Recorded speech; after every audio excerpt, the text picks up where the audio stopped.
আজ যেটা সঞ্চয় করছো সেইটা কাল তোমার সংকটের সাহস হবে। অপ্রয়োজনীয় খরচ কমাও, ভবিষ্যতের নিশ্চয়তা বাড়াও। নমস্কার বন্ধুরা, রিমি লাইফস্টাইল চ্যানেলে আমি রিমি আবারও চলে এসেছি নতুন একটা ভিডিও নিয়ে তোমাদের কাছে। আশা করি দূরে কাছে যে যেখান থেকে ভিডিওটা দেখছো সকলে ভালো আছো, আর তোমাদের ভালোবাসায় আমিও খুব ভালো আছি। এই যে প্রতিদিনের মতন ভিডিওটা এখান থেকেই শুরু করলাম। এই যে নিজের লাগানো গাছের উচ্ছে কতগুলো ধরেছে, তাই ভাবলাম আজকে একটু ছিঁড়ে নিই।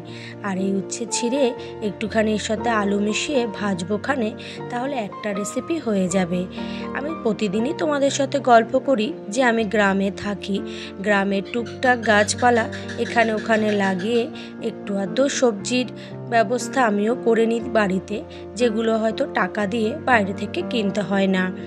আর এদিকে কতগুলো নারকেলের পাতা ছাড়িয়ে রেখেছে, সেগুলো বড় বড় যেগুলো সেগুলোকে আলাদা করছি, কারণ এগুলোর থেকে কাঠি বের করে না ঝাঁটা তৈরি করা হবে, আর সেই ঝাঁটাগুলো বাজারে বিক্রি করা হয়, বেশ ভালো একটু দাম পাওয়া যায়। আর এই কাজগুলো গ্রামে থাকা প্রতিটি মানুষই সাধারণতভাবে করে থাকে। গ্রামের বউরা এই সমস্ত কাজ টুকটাক করে, আমরাও করি, কারণ আমাদের তো এমনিও তো মেশিনের কাজ করি, তার সত্ত্বেও এই কাজগুলো তো করতেই হবে। এগুলো বাড়ির কাজ, আর এত বড় বাড়ি, উঠোনটা ঝাড় দেওয়ার জন্য অনেক ঝাঁটার প্রয়োজন হয়, তার জন্য একটু আধটু এই কাজগুলো করতে হয়।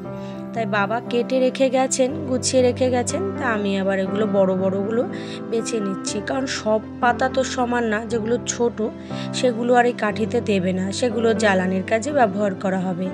গ্রামে থাকলে না একদিকে কিন্তু সুবিধা, এই সমস্ত কাজ করেও কিন্তু টুকটাক টাকা রোজগার করা যায়। আজকালকার দিনে টাকা রোজগার করাটা খুব প্রয়োজন। আর চারিদিকে যা পরিস্থিতি, মানে যা জিনিসপত্রের দাম বাড়ছে, একটু আধটু নিজেকেও বুদ্ধি খাটিয়ে কিন্তু এই কাজগুলো করতে হয়। আর এদিকে ওর বাবাকে একজন দেখো কি সুন্দর একটা লেবু দিয়েছে। বন্ধুরা, সত্যি কথা বলতে লেবুটা বেশ খেতে, তাই লেবুটাকে একটু দুপুরবেলা ছেলে মেয়েদেরকে কেটে দিচ্ছি। আর বাতাবি লেবু খাওয়া না খুব ভালো, আর এটা তো গাছের, তাই জন্য বেশ ভালো হয়েছে। বাজার থেকে কিনলে না এতটা টেস্ট হয় না। যাই হোক বন্ধুরা, তোমাদের সাথে অনেক কথাই বললাম। আজকের যে ভিডিওর মূল টপিক হচ্ছে যে টাকা কি করে রোজগার করবে এবং সে টাকা কি করে সঞ্চয় করবে।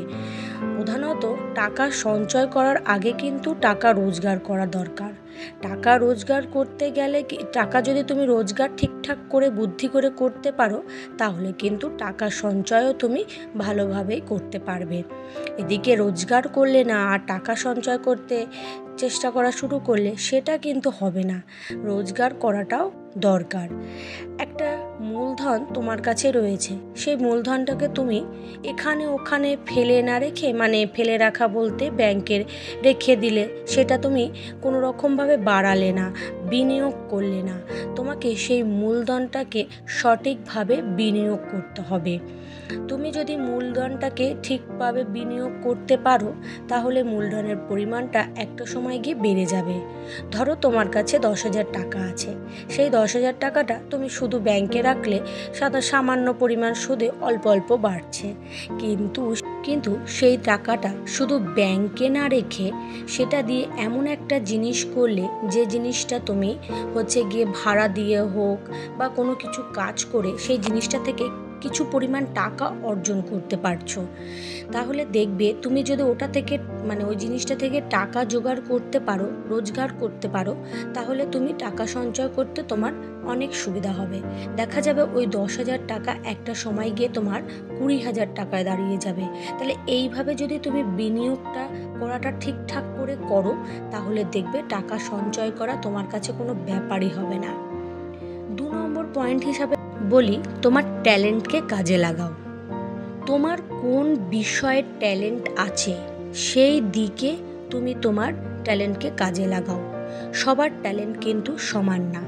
কেউ হয়তো নাচে পটু, কেউ হয়তো গানে পটু, কেউ হয়তো তার পারদর্শী কাজকর্মে পটু। সেই পটুযুক্ত কাজে নিজের ট্যালেন্টকে লাগাও।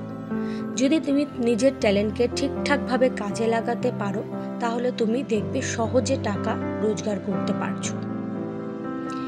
যেমন আমি উদাহরণ হিসেবে বলি, যদি অনলাইনে অনেকে টিউশনি পড়াতে পারবে বা অনলাইনে অনেক কিছু বিজনেস করা যায়। এছাড়াও যদি তুমি মোবাইলের মাধ্যমে ব্লগিং করতে চাও তাহলে কিন্তু দেখবে তুমি বেশ কিছুদিন কাজ করার পর তুমি সেই বিষয়ে কিন্তু আরও অভিজ্ঞতা অর্জন করতে পারছো। যেহেতু তোমার ওই বিষয়ে ট্যালেন্টগুলো রয়েছে, তাহলে ট্যালেন্টকে কাজে লাগিয়ে টাকা রোজগার করো, আর দেখবে টাকা রোজগার করলে টাকা সঞ্চয় করাও তোমার কাছে অনেক সহজ হবে। বন্ধুরা, কোনো কিছু শুরু করার আগে সামান্য কিছু দিয়ে শুরু করা দরকার। এটা আমার তৃতীয় পয়েন্ট। আমাদের মধ্যবিত্ত ঘরে অনেক কিছু কাজ করতে গেলে যে একটা মোটা অঙ্কের টাকাই লাগবে, সেটা আমাদের হাতে থাকতেও পারে, নাও থাকতে পারে। তাই জন্য অল্প দিয়েই শুরু করা দরকার, যাতে করে তোমার আস্তে আস্তে সেই বিষয়টা তুমি যদি অভিজ্ঞতা অর্জন করতে শুরু করো তাহলে দেখবে তুমি একটা সময় অনেকটা অভিজ্ঞতা অর্জন করে ফেললে তখন তুমি অনেকটা টাকাও সেখানে ইনভেস্ট করতে পারবে। এইভাবে প্রতি মুহূর্তে তুমি যদি তোমার বুদ্ধিকে কাজে লাগিয়ে এগিয়ে যেতে পারো তাহলে দেখবে মাসের শেষে তুমি অনেক টাকা অর্জন করতে পারছো। এই মাসের শেষে অনেকটা টাকা যখন তোমার হাতে থাকছে তখন কিন্তু তোমার সংসার চালাতে কোনো রকম কষ্ট হবে না, আর টাকা সঞ্চয় করা তোমার কাছে অনেক সহজ হবে, আর তোমার ভবিষ্যতের নিশ্চয়তাও অনেক সুন্দর হবে। যাই হোক বন্ধুরা, অনেক কথাই বললাম, এবার একটু কথা বলি। এই যে দেখতে পাচ্ছ অনুষ্ঠানটা করছে, এটা হচ্ছে শিক্ষক দিবসের অনুষ্ঠান। আমার স্টুডেন্টরা আমার জন্য ছোট্টখাট্ট একটা অনুষ্ঠানের আয়োজন করেছে। বেশ ভালো লেগেছে। 2-3জন গান করেছে, কেউ নাচ করেছে, এছাড়াও সুন্দর সুন্দর আবৃত্তিও পরিবেশন করেছে। আর এদিকে ছেলেরা দেখো কি সুন্দর একটা নাচের আয়োজন করেছে, ভূত নাচের। যাই হোক, ওরাই লাইট জ্বালাতে মানা করেছে, তাই কোনো রকম একটু লাইট জ্বালিয়ে ভিডিওটা করেছি। দেখো বেশ মজাই হয়েছে। আমিও কিন্তু যখন এই যে শিক্ষক জীবনটা শুরু করি আমার কাছে কিন্তু তেমন একটা সহজ ছিল না, বা অনেক স্টুডেন্ট একবারে ছিল না। আজ দেখো আমার কাছে কিন্তু এক এক করে অনেক স্টুডেন্টই হয়েছে, আর এরা অনেকে আসেও নি। যারা যারা এসেছে তারা সবাই মিলে এই ছোট্ট একটা আয়োজন করেছে।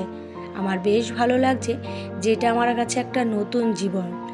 এই শিক্ষক দিবসের আয়োজনটা ওরা যে করেছে আমাকে একবারের জন্য কেউ জানায়নি, পুরো বলতে পারো আমাকে সারপ্রাইজ দিয়েছে। আমি অবাক হয়ে ওদের কথাগুলো শুনছিলাম, আর এত ভালো লাগছিল কি বলবো বন্ধুরা। আমার জীবনের এই উপহারটা অনেক সেরা উপহার। যাই হোক, সবাই মিলে বেশ আনন্দ করেছি এই দিনটাতে। তাই দেখো সবাই বেশ আনন্দ করছে, বেশ অসাধারণ, সত্যি কথা বলতে জাস্ট ওয়াও। আমার খুব ভালো লেগেছে। আর এই ছোট ছোট মানুষগুলো যখন আমাকে এত ভালোবাসা দিয়েছে আমার মন একেবারে ভরে উঠেছে। যাই হোক বন্ধুরা, এই যে শিক্ষক দিবসের আয়োজন মোটামুটি করেছে, তা আমিও ওদের জন্য অল্প আধটু আয়োজন করেছি। তা যাই হোক, ওদের দেওয়া দেখো অসাধারণ গিফটগুলো আমি তোমাদের সাথে শেষে শেয়ার করছি। আর এই আনন্দটা তোমরাও দেখো, আর সেই পুরনো দিনের আমরাও ছাত্র জীবনে যে আনন্দগুলো করেছি সেগুলো যেন আমার চোখে ভেসে উঠছে। যাই হোক, আমার এই শিক্ষক জীবনটা যে কতটা সুন্দর লাগছে, এই কি বলবো, আমার খুব ভালো লাগছে। তা যাই হোক, দেখো ওদের দেওয়া গিফটটা কত সুন্দর যে হয়েছে। তাই সকলে মিলে আমাকে গিফটটা দিচ্ছে, আমারও খুব খুশি লাগছে। কি বলবো, নিজের আনন্দকে আর ধরে রাখতে পারছি না, যে ছোট্ট ছোট্ট ছেলে মেয়েগুলো আমার আনন্দের জন্য কি না করছে। যাই হোক, কথা বলতে বলতে ভিডিওর অন্তিম পর্যায়ে চলে এসেছি। আশা করি তোমাদের ভিডিওটা ভালো লাগবে। আর ভিডিও শেষে লাইক কমেন্ট করতে একদমই কেউ ভুলো না। আর নতুন বন্ধু হলে ভিডিওর কোনো অংশ ভালো লাগলে অবশ্যই সাবস্ক্রাইব করে আমার পাশে থেকো।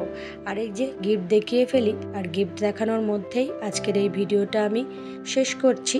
আশা করি তোমাদের ভিডিওটা ভালো লাগবে, আর তোমরা সকলে সুস্থ থাকবে, ভালো থাকবে। এবং আজকের মতন টাটা। আর নতুন একটা ভিডিওর অনুরোধ সকলকে রইল, সকলে যেভাবে আমার পাশে রয়েছো ঠিক সেভাবেই আমার পাশে থেকো। আর দেখো গিফটটা কতটা সুন্দর হয়েছে। আর আজকের মতন টাটা।